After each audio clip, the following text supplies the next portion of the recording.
계시는 분들과 함께 인사할까요? 반갑습니다. 네. 이 시간에 머리가 아닌 가슴으로 믿는 신앙이라고 하는 제목으로 함께 하나님의 말씀에 은혜를 나누어 보고자 합니다. 우리가 잘 알고 있는 말 중에 지피지기 백전백승이라고 하는 말이 있습니다.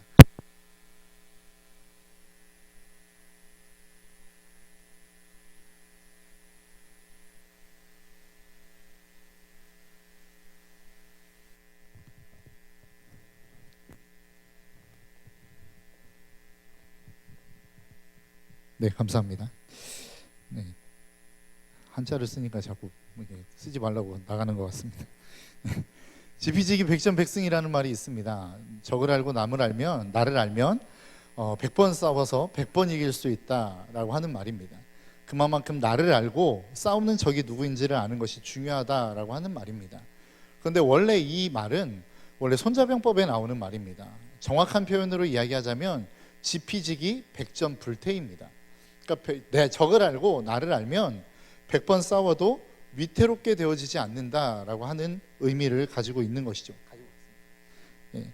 그래서 우리가 이 땅을 살아가면서 내가 아무리 다른 사람을 잘 분석하고 적을 잘 안다 할지라도 그 능력 차이가 너무 크게 나면 이길 수 없다라는 것입니다. 그러나 위태롭게 되어지지 않을 수는 있다라는 것이죠. 여러분 한번 운동을 한번 생각을 해볼까요? 예를 들어서 우리 청년들 가운데 남자 청년들을 모아서 축구팀 하나를 구성을 했습니다. 그래서 열심히 훈련을 하고 최선을 다해서 훈련을 했습니다. 그래서 연습 경기를 합니다. 그런데 그 연습 경기의 상대가 누구냐면 국가대표입니다. 그래서 국가대표를 열심히 분석을 합니다. 그들의 경기를 분석하고 개인의 능력치를 분석을 합니다. 그래서 축구 시합을 했습니다. 그럼 이길 수 있습니까? 아니요, 절대 이길 수 없는 것입니다. 그게 능력의 차이라는 거죠. 여러분 그거 운동 경기만 그렇습니까? 저는 우리가 살아가는 모든 삶의 환경이나 영역이 다 마찬가지라고 생각합니다. 특별히 오늘날은 외모를 중시하니까 외모를 한번 예로 들어보겠습니다. 여러분 우리가 이 땅 가운데 살아가면서 제가 저의 외모를 가지고 이야기할 때에 저의 외모를 막 분석을 합니다. 내가 정말로 잘생겨지고 멋있어지려면 어떻게 해야 될까? 막 고민을 하면서 첫 번째는 살을 빼야지, 두 번째는 기미를 빼고, 세 번째는 여러 가지 막 다이어트도 하고 막 그 성형도 하고 막 여러 가지의 이야기들을 막 합니다. 그러면 제가 그렇게 노력을 해서 제 얼굴을 고치고 최선을 다해서 바꾸면 제 얼굴이 차은우 같이 될 수 있습니까? 그럴 수 없는 거죠. 그 얼굴을 뛰어넘을 수 없게 되는 것입니다. 내가 아무리 운동을 하고 헬스장에서 몸을 만든다고 한들 몸매 좋은 연예인과 같이 제 몸매가 될 수 없다라는 것입니다. 이게 우리가 갖는 한계다라고 하는 것이죠. 여러분 어찌 보면 우리가 이 땅 가운데 신앙생활하는 우리의 신앙의 모습이 롤러코스터를 좀 타는 것과 같은 신앙생활을 하는 것 같습니다. 어떤 때에는 신앙이 정말로 좋은 것 같습니다. 은혜 받았을 때에는 내가 세상을 다 뒤집어 엎을 만큼 그러한 마음을 가지고 신앙생활을 하기도 합니다. 그래서 최선을 다해서 열심히 봉사도 하고 내가 세상을 바꿔버리라, 우리 직장을 바꿔버리라, 막 이런 마음으로 최선을 다해서 신앙생활을 합니다. 그런데 그렇게 열심히 신앙생활을 하다가 또 어느 계기가 되어서 내 신앙이 나락을 향하여 가기 시작하면 어떻게 됩니까? 정말로 하나님이 한 번도 계시지 않았던 것처럼, 내가 하나님을 한 번도 만나본 적이 없는 것처럼 그러한 신앙생활을 하는 것이 우리의 모습 아니더냐라고 하는 것입니다. 그런데 이러한 롤러코스터와 같은 신앙생활은 어떤 일반적인 몇몇 사람들에게 국한되어져 있는 신앙생활이 아니라 이 땅 가운데, 이 시대 가운데 신앙생활하는 모든 사람들에게 다 적용되어지는 모습이 아닌가라고 하는 생각을 해보게 되어집니다. 그런데 문제는 무엇이냐면 이러한 신앙의 기복을 보이는 나의 신앙생활을 바라보면서 한심하기 짝이 없는 나의 모습을 바라보게 되어진다라는 것입니다. 그러한 우리들의 모습을 보면 참 좌절이 되어지지 않습니까? 고민이 되지 않습니까? 야, 진짜 내가 받은 은혜가 이 정도밖에 안 되나? 내가 믿었던 하나님이 이 정도밖에 안 되나? 라고 하는 고민들을 우리가 하게 되어지는 건 아니더냐라고 하는 것입니다. 그렇게 되다가 어떤 방향을 향하여 나아가냐면 신앙생활에도 별거 없네, 안 되겠네, 그러면서 스스로 자포자기하는 모습들이 우리 가운데 있지 않더냐라고 하는 것입니다. 여러분 오늘 본문에 등장하고 있는 시편의 기자도 우리와 동일한 고민을 했던 것 같습니다. 여러분 그도 하나님을 만나 기쁘게 신앙생활을 했었던 경우가 있다면 또 그와 반대되어지는 모습으로 하나님이 전혀 없는 것처럼, 하나님이 살아계신 게 맞습니까? 라고 의문을 갖는 것처럼 그러한 신앙생활을 하는 경우들도 있었다라는 거예요. 여러분 오늘 본문 1절의 말씀을 보십시오. 1절에 뭐라고 말씀하고 있냐면 하나님이여 사슴이 시냇물을 찾기에 갈급함 같이 내 영혼이 주를 찾기에 갈급하나이다. 오늘 본문을 기록하고 있는 시편 기자가 뭐라고 이야기합니까? 내가 하나님을 갈급하게 찾고 있습니다 라고 이야기하고 있다라는 거예요. 내가 그렇게 하나님을 갈급하게 찾고 또 찾고 찾았다라는 거예요. 무엇처럼? 사슴이 시냇물을 찾는 것처럼 찾았다라는 겁니다. 여러분 사슴의 식도가 셀로판지와 같답니다. 그래서 여러분 셀로판지를 물을 묻혀서 딱 붙이면 어떻게 됩니까? 붙어버리죠. 그리고 난 다음에 물이 마르고 난 다음에 이 셀로판지를 떼려고 하면 어떻게 되죠? 셀로판지가 찢어집니다. 그러니까 사슴의 식도가 그렇다라는 거예요. 물을 마시기 위해서 막 물을 찾다가 이게 마실 물을 찾지 못해서 시간이 흘러버리면 목의 식도가 붙어버린답니다. 그래서 더 이상 이제는 그 생명을 유지할 수 없을 그러한 위험한 관계, 그러한 단계가 사슴이 목이 말라서 시냇물을 찾는 것과 같은 모습이라는 거예요. 그런데 이 시편의 기자가 하나님을 그렇게 찾고 또 찾았다라는 것이죠. 그렇게 할 만한 하나님을 갈망했다라는 겁니다. 그런데 문제는 뭐예요? 그 하나님을 찾을 수 없었다라는 겁니다. 오늘 본문 2절의 말씀입니다. 내 영혼이 하나님 곧 살아계신 하나님을 갈망하나니 내가 어느 때에 나아가서 하나님의 얼굴을 배울까. 하나님을 그토록 갈망하고 찾았는데 그 하나님을 만날 수 없었다. 이게 오늘 본문을 기록하고 있는 시편 기자의 고백 아닙니까? 그러면서 그 다음에 이야기하는 것이 뭐예요? 내가 하나님을 종일토록 그렇게 사람들이 찾고 갈망했음에도 불구하고 하나님을 만나지 못하는 나의 모습을 보며 세상의 사람들이 뭐라고 이야기하는 거예요? 야, 네 하나님 어디 있어? 조롱하기 시작했다라는 겁니다. 오늘 본문 3절입니다. 사람들이 종일되게 하는 말이 내 하나님이 어디 있느냐 하니 내 눈물이 주야로 내 음식이 되었도다. 여러분 우리에게 이러한 상황들이 없습니까? 내가 정말로 하나님을 사모했고 하나님을 찾았는데 그 하나님이 나에게 응답하시지 않는 거예요. 그 하나님이 나에게 나타나시지 않는 거예요. 그 하나님이 나에게 말씀하시지 않는 거예요. 여러분 이러한 경우에 우리는 어떤 상황이 됩니까? 좌절할 수밖에 없는 상황이 된다라는 것입니다. 고통할 수밖에 없는 상황이 된다라는 것입니다. 이게 오늘 본문에 있는 등장하고 있는 시편 기자의 마음이었다라는 거예요. 그래서 더 나아가 지금 어느 때까지 이 시편 기자가 좌절하고 있냐면 오늘 본문 4절의 말씀에 전에 내가 성의를 지키는 무리와 동행하여 기쁨과 감사의 소리를 내며 그들을 하나님의 집으로 인도하였더니 이제 이 일을 기억하고 내 마음이 상하는도다. 내가 과거에 하나님을 그토록 열심히 섬겼다라는 거예요. 예배했다라는 거예요. 그리고 믿지 않는 수많은 사람들을 하나님의 성전으로 인도해 냈다라는 거예요. 그런데 지금 내가 그렇게 하나님 앞에 부르짖고 간구하는데 하나님이 응답하시지 않으니 그때 그 모든 기억들이 내가 이렇게 했던 일들이 너무나도 허무해지기 시작했다라는 겁니다. 그리고 그 일들이 이제는 오히려 나에게 상처가 되어 돌아오기 시작했다. 이게 오늘 본문을 기록하고 있는 시편 기자의 고백이었다라는 것입니다. 여러분들의 삶 가운데는 이런 일들이 없으십니까? 내가 전에는 열심을 내서 하나님을 섬겼어요. 은혜 받고 최선을 다해서 봉사도 했어요. 예배도 빠지지 않고 나왔어요. 그런데 어느 순간이 되니까 정말로 하나님이 나에게 응답하시지 않는 때가 오기 시작하더라는 겁니다. 아무리 기도해도 하나님이 나에게 말씀하시지 않고 아무리 하나님 앞에 부르짖어도 그 하나님이 더 이상 나에게 나타나시지 않는 것과 같은 그러한 어려움과 아픔을 경험하는 시대를 우리가 지나갈 수 있다라는 거예요. 그런 시대를 지나가면 우리의 마음 가운데 어떤 생각이 듭니까? 과거의 그 모든 일들 다 부질없는 거예요. 더 이상 하나님 난 섬기지 않아. 그 하나님 없어 라고 결론을 내리지 않더냐 라고 하는 거예요. 오늘 본문에 나오는 시편 기자가 그랬다라는 겁니다. 여러분 오늘 본문의 3절에서 이야기하는 이런 사람들은 언제나 우리의 주변 가운데 있습니다. 종일토록 하는 말이 네 하나님이 어디 있냐, 하나님이 살아있다면 그 하나님을 좀 보여줘 봐라 라고 하는 사람들이 우리의 삶 가운데는, 우리의 주변에는 늘 널려 있다라는 거예요. 그런데 문제는 뭐냐면 내가 믿음이 좋은 줄 알았는데 내가 그 사람들의 말에 항변할 여지를 남겨주지 못하는 상황이 되어버렸다라는 겁니다. 이제 내가 그 말들에 동의할 수밖에 없는 상황이 되어버렸다라는 겁니다. 그들이 네 하나님 어디 있어, 하나님 없어 라고 이야기하는데 내가 더 이상 항변할 말이 없는 거예요. 내 인생을 봐라 라고도 이야기 못하겠고 나는 기도하면 하나님이 늘 응답하셔 라고도 이야기 못하겠는 거예요. 지금 이게 시편 기자의 상황이라는 겁니다. 여러분들 가운데 그런 상황들이 있지 않으신지 한번 생각해 보셨으면 좋겠어요. 그리고 그렇게 이야기할 때에 우리가 그러면 도대체 어떻게 해야 될 것인가, 우리가 이 상황들을 어떻게 이겨나가야 될 것인가 라고 하는 것들을 우리가 오늘 본문을 통해서 좀 한번 찾아봤으면 좋겠습니다. 여러분, 우리가 신앙생활하며 좌절하는 가장 큰 이유가 어디에 있는 줄 아십니까? 그 신앙의 근거를 나에게 두고 있기 때문에 그렇다는 것입니다. 여러분, 우리는 한계가 있는 존재들입니다. 언제나 늘 하나님 앞에 한계의 모습을 드러낼 수밖에 없는 존재들이라는 거예요. 우리의 믿음도, 우리의 소망도, 우리의 꿈도, 우리의 인격도, 우리가 살아가는, 우리가 가지고 있는 모든 삶의 영역이 연약함 가득한 존재로 살아갈 수밖에 없는 것, 그것이 우리의 모습이라는 것입니다. 우리가 이 모습을 인정하지 않으면 우리의 신앙, 우리의 넘어지는 신앙, 우리의 무너지는 신앙 앞에 언제나 늘 우리는 무기력해질 수밖에 없다는 거예요. 여러분, 한번 생각해 보십시오. 여러분들이 신앙 안에서 좌절될 때를 여러분 한번 생각해 보세요. 언제가 여러분들이 신앙에 가장 큰 좌절을 가져오시던가요? 내가 정말로 큰 은혜를 받은 것 같은데 이 은혜가 일주일을 못 갈 때 우리는 좌절하지 않습니까?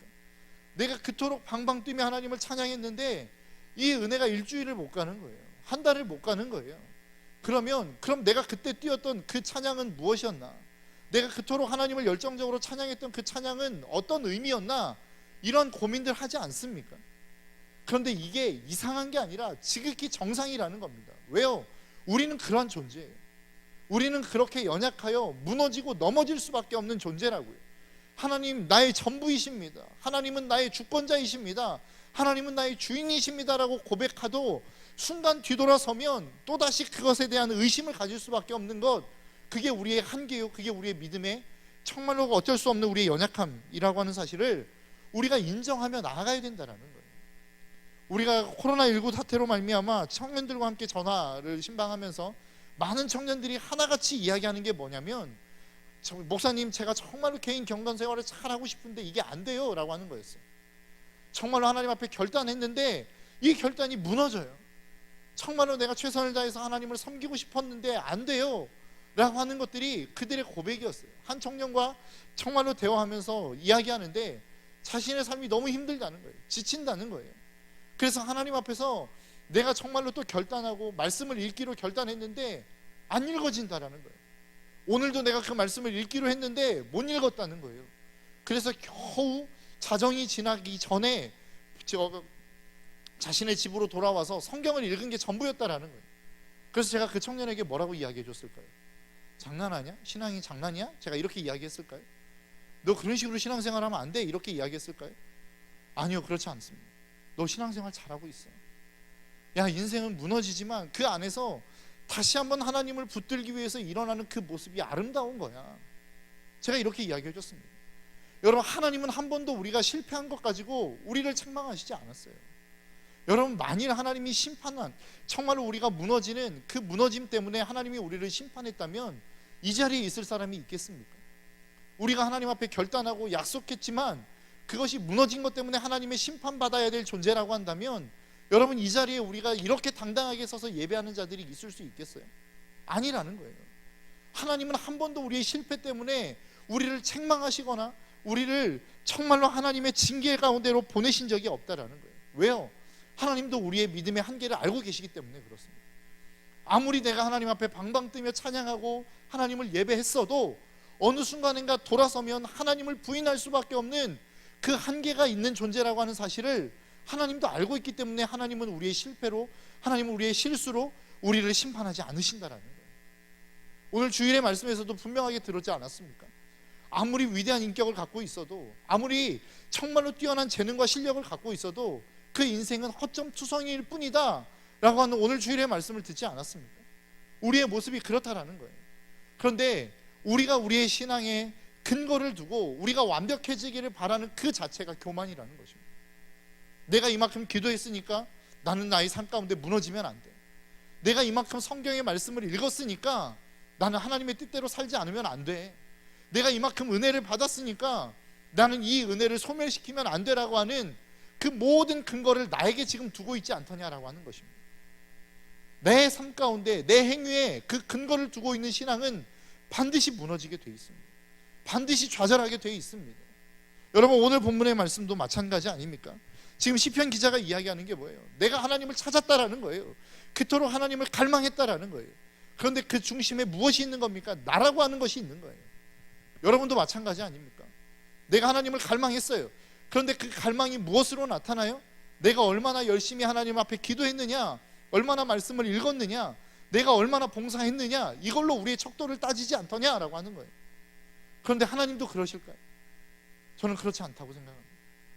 하나님이 맞는 척도는 뭐예요? 그에 대한 솔루션을 하나님은 오늘 본문에서 이렇게 제시하고 있어요. 오늘 본문 5절입니다. 내 영혼아, 내가 어찌하여 낙심하며 어찌하여 내 속에서 불안해하는가. 내가 그토록 하나님 앞에 갈망하고 그 하나님을 바라봤는데 하나님이 응답하시지 않았어요. 그렇게 하나님 앞에 내 소망을 두고 나아갔는데 하나님이 나에게 말씀하시지 않았다고요. 그런데 그렇게 하자 그 인생이 어떠한 방법, 어떠한 곳을 향하여 나아가기 시작하는 거예요? 낙심하며 불안한 요소로 나아가기 시작했다라는 겁니다. 그때에 이 시편 기자가 깨달은 게 뭐예요? 아, 이게 내 소망을 나에게 두면 안 되겠구나, 더 이상 나에게서 이 소망을 찾으면 안 되겠구나 라고 하는 결론을 내립니다. 그리고 난 다음에 어떤 말씀, 어떤 기도를 합니까? 너는 하나님께 소망을 두라. 그가 나타나 도우심으로 말미암아 내가 여전히 찬송하리로다. 지금까지는 그 소망을 누구에게서 찾았냐면 나에게서 찾았다고요. 내가 얼마나 기도했느냐, 내가 얼마나 봉사했느냐, 내가 얼마나 말씀을 읽었느냐, 나라고 하는 곳에서 내가 그 하나님의 영광, 하나님의 임재, 그 하나님에 대한 어떠한 은혜, 기쁨에 대한 그 근거를 나에게서 찾았다고요. 그런데 아무리 찾고 찾아도 그 근거 안에서는 더 이상 하나님을 만날 수 없다라는 결론을 시편 기자가 내린 거예요. 그리고 난 다음에 그 해결책을 어디에서 찾는 거예요? 이 소망을 하나님께서 두기 시작할 때에 우리의 소망이 있다라는 사실을 이 시편 기자가 깨닫기 시작한 것입니다. 여러분, 여러분들의 인생 속에, 여러분들의 신앙생활하는 그 신앙생활 속에 여러분들이 아무리 기도하고 부르짖고 간구해도 하나님이 여러분들의 삶 가운데 찾아오시지 않는 것과 같은 느낌이 드십니까? 그렇다고 한다면 여러분들의 소망을 어디에 두고 있는지를 점검해 보셔야 돼요. 내가 나에게 근거를 두고 있는지, 아니면 하나님께 그 소망을 두고 있는지를 찾아봐야 된다고요. 코로나19를 겪으면서 우리 청년들 가운데 10분 메시지라고 하는 것들을 했었습니다. 제가 동영상으로 찍어서 그것을 단톡방에 이렇게 올렸었습니다. 그런데 그 영상을 본 많은 청년들이 저에게 뭐라고 얘기했냐면, 목사님 별로 상태가 안 좋아 보여요 라고 하는 얘기를 참 많이 했습니다. 별로 제정신이 아니었던 것 같아요. 그죠? 뭐 얼굴도 붓고 상태가 별로 안 좋아 보여요 라고 하는 이야기를 참 많이 들었습니다. 근데 사실 별로 상태가 안 좋았어요. 코로나 사태를 겪으면서 제 상태가 별로 안 좋았다고요. 오늘 본문에서 등장하고 있는 시편 기자와 같은 그런 상황들을 제가 겪기 시작했습니다. 왜냐하면 기도는 하는 것 같은데 청년들이 힘들다고 하는 청년들이 너무 많은 거예요. 하나님 앞에 부르짖는 것 같은데 상황은 점점 더 안 좋아져 보이는 거예요. 그러면서 하나님, 진짜로 하나님이 살아계신 게 맞습니까? 하나님, 나의 사역을 이제는 손 떼신 겁니까? 라고 하는 이 엄청난 어려움과 아픔들이 저에게 밀려오더라고요. 그러면서 이제는 될 대로 되라 라고 하면서 기도도 안 되고 아무것도 안 되는 상황들이 계속 이어져 가는 거예요. 그러다가 이 말씀을 준비하면서 제 마음 가운데 동일하게 깨달아졌던 하나의 마음, 그게 무엇이었냐면 나에게는 소망이 없다는 거였습니다. 내가 아무리 그들을 찾아가고 위로해도 나에게 근거를 두는 위로는 그들에게 더 이상 위로가 안 된다는 사실을 알게 되었어요. 내가 아무리 그들을 찾아가서 좋은 말로 그들에게 말을 해줘도 그들에게는 정말로 그 위로가 되지 않겠다는 생각이 들었어요. 하나님이 그들에게 찾아가셔서 그들의 마음을 만지시지 않는 한 진정한 회복은 일어날 수 없다라고 하는 깨달음이 저에게 있기 시작했습니다. 그러면서 제가 마음을 바꾸기로 결정을 했어요. 여전히 그 마음이 회복된 것은 아니지만 이제는 내가 할 일이 아니라 하나님이 하셔야 되겠구나라고 하는 마음의 상태로, 그런 마음의 결정으로 제 마음을 바꾸어가기 시작했습니다. 여러분도 한번 여러분들의 삶을 한번 좀 경험해 보셨으면 좋겠습니다. 한번 들여다 보셨으면 좋겠어요. 여러분들이 하나님을 찾는 것 같은데 계속해서 여러분들의 상황은 더 나빠져 가고 계십니까? 하나님을 찾는 것 같은데, 그렇게 하나님을 바라보는 것 같은데 여러분들의 믿음과 여러분들의 신앙은 점점 더 나빠지는 것 같아 보이시는 그런 느낌을 받으십니까? 그렇다면 여러분들은 여러분들의 소망을 사람에게 두고 있을 가능성이 높다라는 거예요. 저 사람이 변하면, 저 사람이 괜찮아지면, 내가 이만큼 했으면 저렇게 되어야 되는데 라고 하는 나에게 근거를 두고 있는 그 신앙은 무너질 수밖에 없는 신앙이라는 사실을 여러분 잊지 않았으면 좋겠어요. 오늘 시편 기자가 뭐라고 이야기합니까? 나의 소망은 이제 하나님께 있는 것이다. 그래서 그 소망을 하나님께 두기 시작했어요. 그러자 어떤 일들이 벌어집니까? 오늘 본문 11절의 말씀입니다. 동일한 5절과 같은 말씀인데, 내 영혼아 어찌하여 낙심하며 어찌하여 내 속에서 불안해하는고, 너는 하나님께 소망을 두라. 나는 그가 나타나 도우심으로 말미암아 내 하나님을 여전히 찬송하리로다. 내가 그토록 낙심하고 불안했는데 하나님께 소망을 두기 시작하니까 그 하나님이 내 인생 가운데 찾아오시더라는 거예요. 역사하시더라는 거예요. 그래서 그 하나님이 이제는 나의 소망이 되고 나의 능력이 되셔서 내가 이제는 그 하나님을 겉으로가 아닌, 입으로만이 아닌 내 온 마음과 전심을 다하여 하나님을 찬송하게 되었다. 이게 시편 기자의 결론입니다. 여러분, 우리가 하나님을 믿는 것 같은데 하나님의 결정적인 순간에 하나님의 말씀 앞에 순종하지 못하는 이유, 왜 그런 줄 아십니까? 믿지 않기 때문에 그렇습니다. 다른 말로 이야기하면 내가 정말로 하나님을 알되 지식적으로만 알고 있기 때문에. 여러분, 이 자리에 계시는 분들 가운데 하나님 전능하십니다. 하나님 위대하십니다. 하나님은 우리를 사랑하고 계십니다. 모르시는 분 있습니까? 이 말씀에 대해서 저는 그 말씀에 동의할 수 없습니다라고 이야기하실 수 있는 분이 있어요. 여기 계시는 모든 분들은 그 말씀에 동의할 거라고 저는 생각합니다. 그런데 믿으십니까? 그 말씀이 믿어지십니까? 오늘 시편 기자는 자기에게 소망을 두고 자기에게 근거를 찾았던 그 모든 신앙생활 속에 하나님을 머릿속으로는 알고 있었어요. 그런데 그게 가슴으로 내려오지 않았다고요. 그러니까 실질적인 어려움에 탁 부딪히기 시작하니까 하나님이 무용지물이 되어버린 거예요. 전능하신 하나님이 더 이상 나에게 힘을 쓸 수 없는 하나님, 나를 사랑하는 그 하나님이 더 이상 나를 사랑하지 않는 것 같은 하나님으로 다가오기 시작했다고요. 그런데 자신에게서 근거를 하나님께로 옮기기 시작하자 하나님이 그의 인생 가운데 역사하심을 보기 시작하면서 그 인생이 어떻게 변하기 시작합니까? 이제는 진짜 그 하나님이 머리가 아닌 가슴으로 믿어지는 신앙생활을 하기 시작했다라는 것입니다. 여러분, 저는 여러분들이 이 하나님을 검증해가는 검증의 과정들이 꼭 있으시기를 주님의 이름으로 축복합니다. 저는 그리스도인들 가운데 가장 무책임한 말 가운데 하나가 그냥 일단 믿어라고 하는 말이 저는 가장 무책임한 말이라고 생각합니다. 안 믿어지는데 어떻게 믿어요? 안 믿어지는데 어떻게 믿을 거예요? 나도 믿고 싶어요. 대부분 믿음 생활하는 사람들, 교회에 나오는 사람들의 말이 그렇습니다. 나도 믿고 싶은데 안 믿어져요. 그런데 거기다 대고 일단 믿어봐 라고 이야기하면 그게 말이 됩니까? 안 되는 거예요. 여러분, 우리가 신앙생활하는 가운데 때로는 하나님이 안 계신 것과 같은 이 어려움을 겪기 시작합니다. 이 어려움을 겪을 수 있어요. 그러나 저는 이게 분명히 나쁜 과정은 아니라고 생각합니다. 이게 나쁜 일들은 아니라고 생각합니다. 왜요? 그게 진짜 하나님을 검증해가는 과정이거든요. 여러분, 믿음이라고 하는 게 무엇입니까? 믿음 생활을 시작했다라고 하는 게 무엇입니까? 신앙생활을 시작했다, 이게 무엇을 의미하는 거예요? 내 인생의 주인이 바뀌었다라는 것을 의미하는 것 아닙니까? 그런데 내 삶의 주인의 주권을 내가 통치하고 내가 관리하던 것에서 이제 누군가에게 그 주권을 내어드려야 되는 상황이에요. 그런데 그게 내 주권을 받아드는 그 존재가 누구인지도 모르고 그 주권을 내어줄 수 있습니까? 하다못해 내 돈 10만 원을 빌려준다 할 때에도 그 사람에게서 이 10만 원을 돌려받을 수 있는 믿을 만한 사람인가를 검증하고 빌려주지 않습니까? 그 사람이 믿을 만한 사람이 아니면 그 10만 원을 안 빌려주잖아요. 단돈 10만 원도 그런데 내 인생의 통째로 그 모든 주권을 누군가에게 내어줘야 돼요. 그런데 이 내어주는 이 과정 속에 그 존재에 대한, 그 존재를 믿는, 그 존재에 대한 신뢰감이 없는데 내어줄 수 있느냐라고 하는 거예요. 이 검증 과정이 필요하다고요. 어느 순간에는 그 과정이 믿음이 없는 것처럼 보여질 수 있어요. 어떤 관점에서 보면 그 신앙이 방황하는 것처럼 보여질 수 있다고요. 그러나 저는 이 과정이 반드시 필요하다고 생각합니다. 여러분들이 신앙생활에 오는 과정 가운데 진짜 하나님이 살아계신 게 맞나? 하나님이 진짜 역사하고 계시는 게 맞나? 이런 의심의 과정을 한 번도 겪어보지 않으신 분들이 있다면 여러분, 저는 그 과정을 꼭 겪고 넘어가실 수 있기를 주님의 이름으로 축복합니다. 이 과정이 없이 어떻게 그 주님을 내가 믿을 만한 주님으로 고백할 수 있느냐라고 하는 거예요. 만약 이 과정이 없다면 여전히 나의 신앙은 머리에만 머물러 있는 신앙의 가능성이 높다라는 것입니다. 그런데 진짜 이 고통스러운 과정을 통하여 하나님을 의심해보는, 진짜 하나님은 사랑이 맞나? 하나님은 내 인생을 책임질 수 있는 하나님인가?